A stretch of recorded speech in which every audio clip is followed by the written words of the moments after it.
Yan, Kulex Soliman ang malupit sa katotohanan. Live po tayo sa ating page, Bunyog Pagkakaisa public page. No, ano nga ba ang pakay talaga ni Marcoleta, ni Rodante Marcoleta at ni Chavit Singson dito po sa darating na Blue Ribbon committee hearing na pinamumunuan ni Lacson, ano? Although ito pong Blue Ribbon committee hearing tungkol sa flood control ay na-postpone po 'yan. Kumbaga pinagpaliban po ni Lacson dahil nga sinasabi ni Lacson, una, yung partial report po ng Blue Ribbon committee hearing, partial report pa lang, 4 na senador pa lang ang pumipirma. Gusto sana ni Lacson, majority ng kanyang committee ang pumirma, mga 9 na senators. Sa ganun, makita na po yung mga partial na resulta ng investigasyon ng Blue Ribbon. Ngayon po, 4 pa lang po ang pumirma dyan sa committee report na yan, kaya hindi maitulak po sa Senado, no?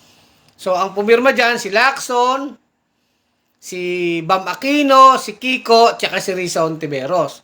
Ngayon, dahil hindi pa nga yan talaga napipirmahan, so pinagpaliban muna ni Lacson yung hearing po sa flood control. Kasi tayo naman talaga, mga kabunyog, mga kababayan, sinasabi natin, kahit maraming mga issue, hindi natin pwedeng kalimutan ang flood control. Ngayon, ano ba pang nagiging issue dito? Ito pong si Chavit Singson ay nag-volunteer na tumistigo sa flood control kasi sabi ni Chavit, marami siyang nalalaman, di ba? So kay Lacson naman, open po yan, mga kabunyog, mga kababayan. Kumbaga, sige, welcome yan, yung pagtistigo ni Chavit. So, pinapagawa po siya ng affidavit. Ibig sabihin, ang sinumpaang salaysay, ano ba yung mga nalalaman niya? Kaya lang, although sinasabi ni Chavit na handa siyang tumistigo na, ready na, hindi pa naman po pinapasa o sinasubmit po ni Chavit yung kanyang affidavit sa komite. So, bakit ganon? Di ba? Kung talagang handa at sinasabing may ready na affidavit, bakit hindi pa ipasa yan? Di ba? Para magkaalaman na agad, at sabi nga ni Lacson, magpapatawag naman siya. Pero, hindi nga lang po natuloy sa April 14. Kaya ngayon, nag-iintriga itong si Marcoleta, public enemy number 1 ito ni Lacson, ano? Itong si Marcoleta, mukhang naiinip na dito sa delay na nangyari. Ang gusto kasi ni Marcoleta, talagang isalang na yan si Chavit Singson. At ano nga bang meron? Di ba, Marcoleta? Pero tayo po naman ay hindi naman pinanganak kahapon. Di ba, Ma'am Medays de Guzman? Sa totoo lang, di ba, Ma'am Medays de Guzman? Salamat sa inyong 10 stars, o sa inyong mga pa-stars, Ma'am Medays de Guzman. Good evening, Sir Kulex. Di ba? Alam natin na yung pagpunta po ni Chavit dyan sa Blue Ribbon Committee, ako po, kung akong tatanungin, yan po'y propaganda. Sigurado po tayo dyan. Dahil itong si Chavit ay very identified po kay Sara Duterte sa mga rally na pabor kay Sara Duterte. Di ba? Yung mga maisog rally na yan. So, kitang-kita natin na sigurado tayo yung laman ng kanyang affidavit ay tungkol po sa sigurado tayo ang laman niyan ay banat po yan sa Marcos, di ba? Sigurado tayo diyan, di ba? Alam nga naman ang affidavit ni Chavit ay tungkol sa iba. Malamang po yan po yung mga flood control nila Sandro Marcos. Mga Marcos po yan ang babanatan yan. Kaya lang sana kung talagang honest si Chavit, i-report niya rin yung flood control niya. Di ba? So tayo naman, nakikita natin, propaganda yan At syempre, dahil nandyan si Marcoleta, anuhin niya yan. Patatampukin niya yan, di ba? Kaya lang tayo, basta totoo, okay yan. Kahit kay Sandro yan, o kay Romualdez yan, o kung kaninong flood control project yung pasasabugin ni Chavit, ang mahalaga, totoo. Ang mahalaga, totoo. Kaya lang, dapat wala ring pinipili. Di ba mga kabunyog, mga kababayan? Kaya lang ngayon, itong si Marcoleta, dahil naiinis siya, hindi po natuloy. Kumbaga, pinagpaliban muna ni Lacson itong pagdinig na ito ng flood control, di ba? Yun nga, I think may dalawang kondisyon dito si Lacson na sinasabi. May dalawang kondisyon na sinasabi si Lacson. Una po, mga kabunyog, mga kababayan, kailangan po talagang sabi ni Lacson, at least 5. At least 5 yung pumirma po doon sa partial report ng Blue Ribbon Committee report na sinasabi nga doon yung mga anomalya sa flood control. Kasi ano nga naman ang mangyayari, imbestiga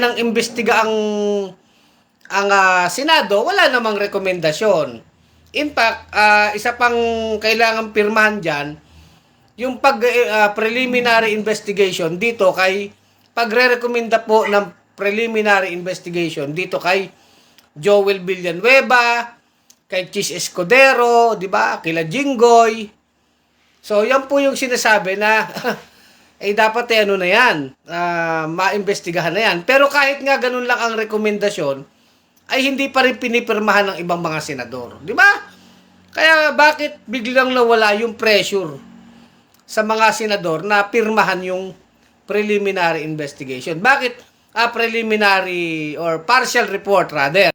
Bakit hindi pumirma si Marcoleta dyan para magtuloy-tuloy na po yung investigasyon? Para talagang maimbitahin si Chavit. Di ba? Hindi naman pwedeng imbestiga, walang report na nangyayari. Di ba? Sabi ni Rustico na parang igot, walang kwenta, Chavit. Kaya nga po, di ba, kabunyog Rustico? Ngayon, si Chavit, sinasabi niya, marami siyang nalalaman. Okay, maraming nalalaman si Chavit. Kaya lang, ang tanong, bakit hindi pa siya nagsasubmit po ng sinumpaang salaysay? Ano ba to? Parang surprise witness ba ito? Malagutesa ba ito? Kasi ang gusto ni Lacson, mag-submit na po si Chavit ng kanyang sinumpaang salaysay or affidavit na talagang sinasabi ni Chavit yung kanyang mga nalalaman. Buti nga pinayagan pa to eh. Buti pinayagan pa to ni Lacson na maging resource person. Pero ako po questionable na agad dyan yung motibo. Kasi ang sigurado tayo dyan, aanuhin po niyan. Babanatan si Marcos o si Sandro para talagang paburian kay Sara. Yung po ang play niyan. Kahit naman yan si Marcoleta, lantaran namang ano yan eh, Maka Duterte. Kahit senador yan ng Pilipinas, lantarang Maka Duterte yan. Lahat ng pwedeng banat kay Marcos, gagawin po niya nila Marcoleta. Pero yung mga kontrata nila Bongo, yung tatay ni Bongo, kapatid ni Bongo, yung mga flood control nung panahon ng Duterte, hindi nila yan bubulat-latin. Di ba? Halimbawa, si Diskaya, bakit hindi rin bulat-latin yung flood control ni Diskaya nung panahon ni Digong, pati yung sila Mark Villar, bulat-latin lahat. Mula sa panahon pa ni Pinoy, kung kay Pinoy o kay Gloria, sa panahon ni Duterte, tapos sa panahon ni Marcos. Gusto kasi natin, pag sinabing investigasyon, lahat, walang pinipiling administrasyon. Mapa Pinoy man yan, Gloria, kung umabot pa dyan, kung panahon ni Duterte, di ba? Panahon ni Marcos, di ba? Walang pipiliin. Kasi pera ng bayan yan eh, di ba? Sabi ni Joel Torres, palitan ko na daw si Chavit. Unang-una, Joel Torres, unang-una, kumain ka na ba? Mukhang wala pan laman yung isip mo, no? Walang sustansya. Bakit ko naman papalitan si Chavit, Hindi naman ako kontraktor. Hindi naman ako politiko. Wala akong kinalaman sa flood control, ano? Jericardo Mondragon, watching from Butuan City, Agusan del Norte. Salamat, Jericardo Mondragon. Salamat. Chenny Castro, ang purpose nila is to convict. Instead, ang purpose nila is character demolition through social media kasi mas maraming abot ng social media sa masa, sabi ni Chenny Castro. Tayo kasi ang ating purpose, mga kabunyog, mga kababayan, kaya gusto natin ng investigasyon, yan, matuloy talaga yung Blue Ribbon Committee hearing na yan, flood control. Managot ang dapat managot, regardless kung sinong administrasyon. Ngayon, yung ibubulgar ni Chavit, sigurado tayo dyan, mga transaksyon yan ng mga Marcos, Norte yan eh. Di ba? Pero bakit hindi rin ipatawag si Pulong? Di ba? Bulat-lutin yung mga flood control sa Davao. At hindi lang yun. Lahat ng flood control ng mga congressman at senador at ito pa nga, lahat ng administrasyon. Kasi sa totoo lang, halimbawa yung panahon ni Duterte, ang daming flood control ng mga diskaya. Di ba? Ang dami pong bilyon-bilyon din ng kontrata po ng mga diskaya sa panahon ni Duterte. Di ba? Bakit hindi sila nakulong noon? Bakit hindi na ibulgar yun noon? Sa panahon ni Digong. Di ba? Yun ang tanong dyan eh. Ngayon, kung ngayon ay may mga kasapakat sila, sa panahon ni Marcos, di kulong lahat. Pero bakit sa panahon lang ni BBM? Sa lahat ng panahon. Kung naghahanap tayo ng katotohanan, hindi tayo titingin sa kulay ng politika. Hindi tayo titingin kung sino ang politiko. Marcos yan, Duterte yan, Arroyo, Aquino. Kung gusto pa natin, panahon pa ni Erap O hanggang kay Ramos pa. Kung meron pang mahahalukay na korupsyon doon, lahat na. Pero hindi pa pwede yung style ni Marcoleta. Halimbawa si Marcoleta, talagang atat na atat si Marcoletang makaupo na si Chavit dyan kasi katakot-takot na propaganda yan, di ba? Sigurado tayo dyan Gustong-gusto ni Marcoleta yan kasi alam naman nila si Chavit talaga, anti-Marcos yan, di ba? Talagang babanatan yan si Marcos. 100% po yan. Hindi na yan kailangan nating pag-isipan pa dahil yan na po yan talaga, no? Talagang laban yan sa administrasyon ni Marcos, yung sasabihin ni Chavit. Bagamat okay din si Lacson, napaka-ano rin niya, okay naman siya, objective, gusto niyang marinig din si Chavit. Kung totoo naman, ang sinasabi, may kontrata, may dokumento, anong pake natin, miski sa panahon ni Marcos yan? Wala din naman tayong pake kung si Sandro yan. Kung totoo kung may dokumento talaga, may tao siya, may mga witness siya, sige sabihin niya. Pero gusto natin kung anong standard sa isang politiko sa lahat. Walang takipan, walang politika, gusto natin lahat. Di ba? Hindi naman tayo magpoprotekta sa mga Marcos. Hindi naman tayo magpoprotekta kay Romualdez. Sino ba sila? Di ba? Mga senador, bakit natin poprotektahan? Si Pulong Duterte, si Sara, lahat, sila Bongo. Duterte, Marcos, kahit sino, wala tayong pakialam sa kanila na poprotektahan sila. Ang pinoprotektahan natin, yung interest ng bayan. Kaya lang, itong ginagawa nila Marcoleta, kitang-kita nyo naman. Halimbawa, gustong-gusto ni Marcoleta maging state witness yung mga diskaya.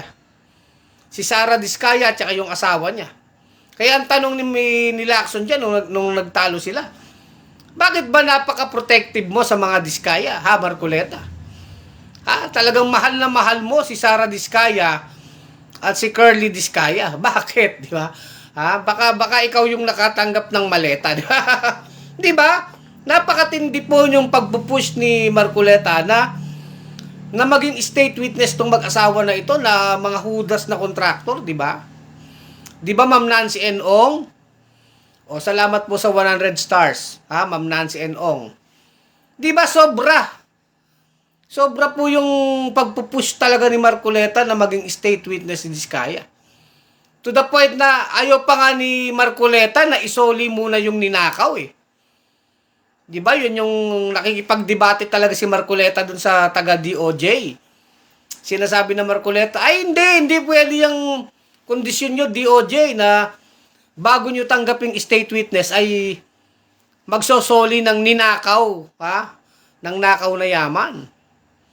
Kasi gusto ng DOJ bilang kondisyon, magsoli ka ng ninakaw mo para in good faith ka talaga na pagpapakita mo na ikaw ay nagsisisi, na gusto mo talagang tulungan ng gobyerno, isoli yung ninakaw. Yun ang gusto ng DOJ.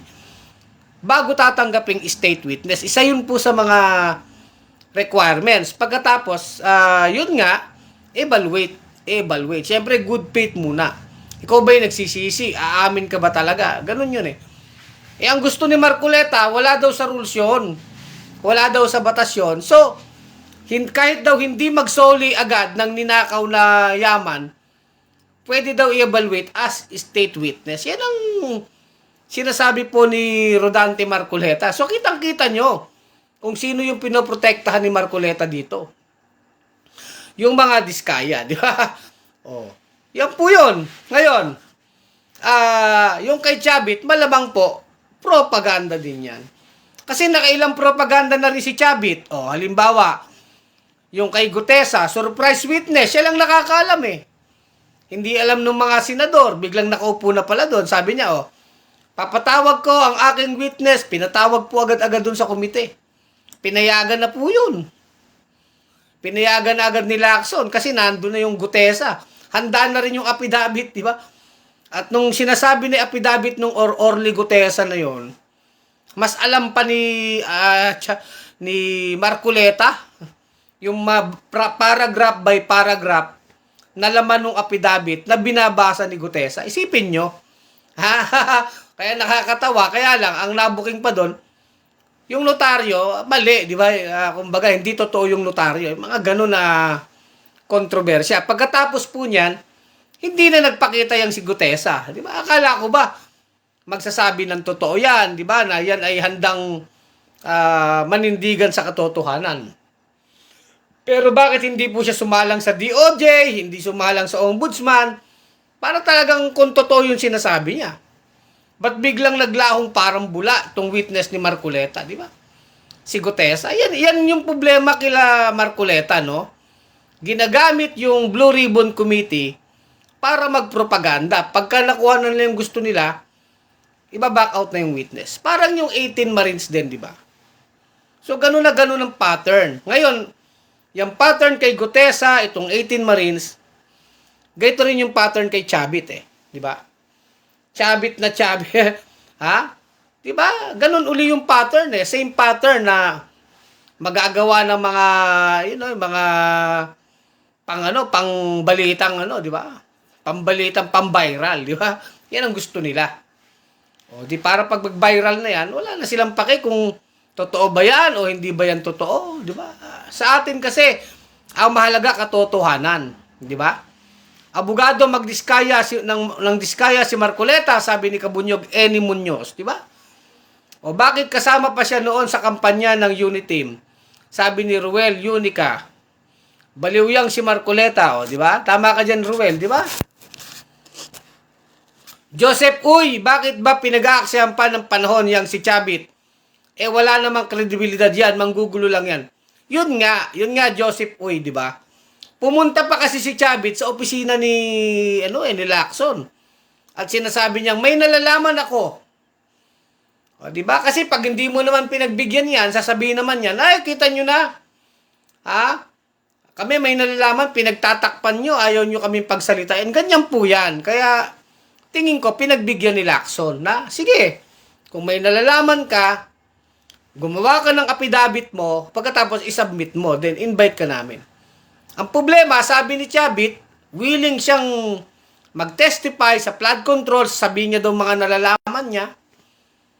Ang tanong lang, ay, nasan yung affidavit ni mo, Chavit, di ba? Nasan yung affidavit ni Chavit, di ba? Wala. Hindi naman siya nagsasubmit eh. O gusto na naman ba nila? Surprise na naman yan. Mahirap po yung ganun eh, di ba? Alam natin yung takbo ng utak nito nila Chavit, nila Marcoleta. Pinag-usapan na nila yan. Yan din yung pattern kay Gutesa, kay 18 Marines, at dito kay Chavit. Di ba? O. Ang ano niyan, dudurugin si Marcos. Which is tayo na nga, sinasabi natin, kung totoo yan, wala tayong pake kung sinong sasagasaan. Ang hindi natin matatanggap kung hindi totoo. Yun lang ang ating standard eh. Di ba mga kabunyog, mga kababayan? Totoo to o hindi to totoo? Pag totoo, tanggapin natin kahit sinong sagasaan. Pero kailangan, kung totoo din, hindi pwedeng kulang. Baka naman totoo, Pero may iba pa dyan na mga kurako sa flood control, ayaw din na panagutin. Halimbawa, kagaya nung si Polong Duterte, 51 billion, imposible naman yon na wala ba dong katarantaduhan sa 51 billion na yon? O di ba? Madami pa. Si Romualdez ipatawag diyan, ba't hindi patawag si Romualdez? Kahit si Sandro, kung gusto niya magtestimonya, kaya lang congressman si Sandro, di ba? Bakit? Hindi naman tayo kailangan magpaprotekta kay Sandro, kay Romualdez, kay Pulong Duterte, sa kapatid at tatay ni Bongo, di ba? Kung sinong dapat masagasaan, sagasaan yan. Pero hindi po pwedeng ginagamit sa politika ang galit ng mamamayan. Yun yung pinupunto po ng bunyog ni Kulek Soliman at ng bunyog. Ha? Di ba? O, sige, Chabit. O, di maglitaw ka ng ebidensya mo. Kontrata. Public document naman yan eh. Patulayan mo. Nag-SOP ba yan? Sige, go. Sinong kasabwat na DPWH? Anong taon yan? Panahon ni Marcos? Baka naman lang papakita nyo lang yung panahon ni Marcos. Di ba? Malamang ganun. Yung panahon ni Marcos. Yung panahon ni Duterte. Wala na bang magnanakaw? Bakit? Yung mga congressman ba? Ito po tanong ko mga kabunyog, mga kababayan. Yung bang mga congressman at mga senador na mga magnanakaw sa panahon ni Marcos ng administrasyon ngayon lang ba sila naging magnanakaw? Di ba magnanakaw na yung mga yan, panahon pa ni Duterte, kahit panahon pa ni Pinoy, panahon pa ni Gloria. Kung magnanakaw na yan, matagal lang nagnanakaw yan. Kaya ang tanong, bakit natin bubulat-latin lang yung panahon ni Marcos? Bulat-latin natin lahat. Mula kay Marcos hanggang doon sa kung saan natin na pwedeng hagilapin na dulo ng administrasyon. Kahit hanggang kay Cory pa yan eh. Kung pa pwede, di ba? Yun yung sinasabi natin. Lahat ng sangkot dapat managot. Di ba? Hindi pa pwedeng propaganda ito. Hindi pwede yung pasabit-sabit, pachabit-chabit ka lang dyan. Pa 18-18 Marines kayo, pa male-maleta kayo. O pa, pagute-gutesa, di ba? Hindi. Propaganda ang hanap nila Marcoleta ng mga DDS para paboran si Sara. Technique yan eh. Sinasakyan nila yung galit ng tao para talagang durugin ang administrasyon ni Marcos and eventually ay pumabor kay Sara, iangat si Sara sa tao. O, di ba? Para papalabasin si Sara Duterte ang tagapagligtas ng Pilipinas at siyang magpapakulong sa mga kurap. Ano kanyo? Di ba? Ganyan ang gustong palabasin at talagang naratibo ng mga DDS. Ganyan lang yung kasimple intindihin. May mga magnanakaw bang congressman at senador sa panahon ni Marcos? Yes! 100%. Pero sigurado tayo, itong mga magnanakaw ng mga senador na ito, ay mga magnanakaw na po ito kahit sa panahon ni Duterte. Ang kailangan lang gawin, alamin natin ano yung mga kontrata sa panahon ni Marcos at sa panahon ni Duterte. I-charge po natin, Medyo nalobat yung aking phone, Ang ganda ng ating usapan. Di ba, mga kabunyog, mga kababayan? Ano bang masasabi ninyo? Sana hindi tayo malobat.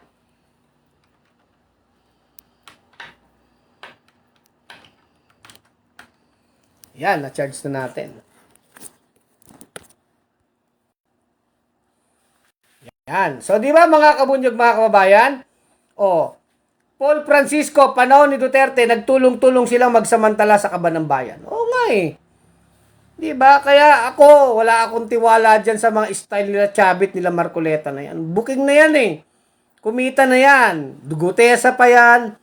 18 Marines, tapos ngayon Chabit. Anong susunod? Pero papayag ako dyan kung bubulat-latin din ang mga kontrata sa panahon ni Duterte. Sinong kasabwat? Di ba?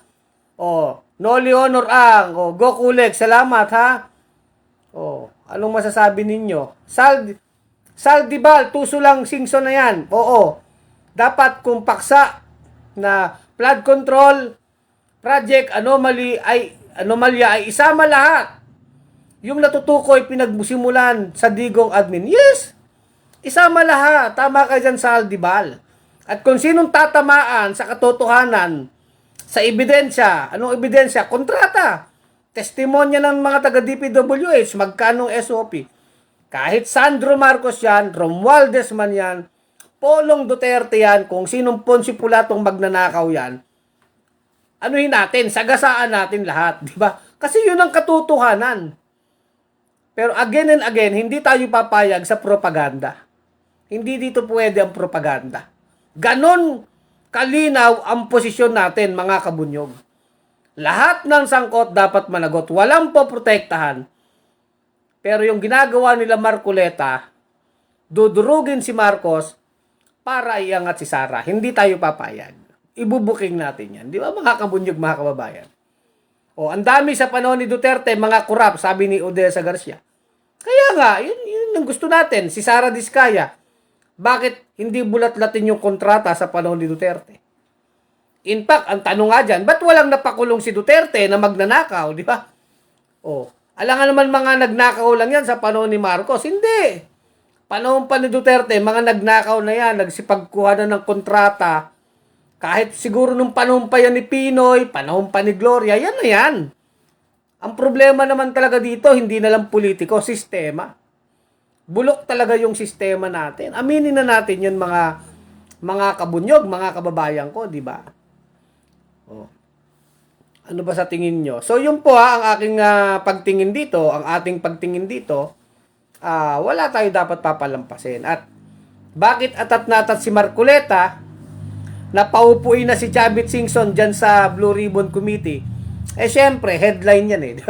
Marami na namang pang-viral moments itong si Marcoleta dyan, di ba? Mainit na naman ang ulo niyan, di ba? Pero time and again, lagi naman pumapalpak sila eh, no? Laging palpak eh. Yung kay Gutesa, palpak. Yung kay 18 Marines, palpak po. Di ba? Palpak po eh, di ba? Tayo ngayon, yung kay Chavit naman, tignan lang po natin. At ang maganda dyan, dahil nandyan na rin lang si Chavit, maganda, tanungin na rin yung kontrata niya, di ba? May kontrata yung anak niyan eh, contractor din ng anak niyan, di ba? Mga political dynasty ng Ilocos Sur yan eh. Di ba? May party list pa yan si Chavit. O, yung anak din niya yata isa doon. Party list, sila pang congressman, silang governor dyan, mga singson. Di ba? Kumbaga si Chavit ay larawan ng napakatrapong kurap eh, na dynasty. Kaya ito ba ang magsasalita tungkol sa paglaban sa korupsyon? Chavit Singson? Larawan ng korupsyon yan, di ba? Dynasty yan. Tagal na po niyan sa Ilocos Sur. Kaya paano tayo maniniwala naman dyan? Hindi pa maglubay itong mga politiko na ito, no? Matatanda na, talagang mga gahaman pa sa kapangyarihan. Hanggang sa kanilang kaapu-apuhan. Siguro kahit aso nila, kung pwedeng ipasok sa politika, ipapasok nila yung aso't pusa nila. Di ba, mga kabunyog, mga kababayan? Sa totoo lamang tayo, no? Kaya hindi tayo naniniwala dito sa mga pakulo nila Marcoleta, nila Chavit, dyan sa gagawing Blue Ribbon Committee hearing. Sana po, mag-ingat talaga si Lacson. Di ba? Yung mga kabunyog, dapat mag-ingat si Lacson dito. Kasi pwede talagang siya rito, mautakan. Ha? Pero alam po natin, from the start talaga, tayo walang tiwala. Pero dapat mag-ingat si Lacson dito, mga kabunyog, mga kababayan. Di ba?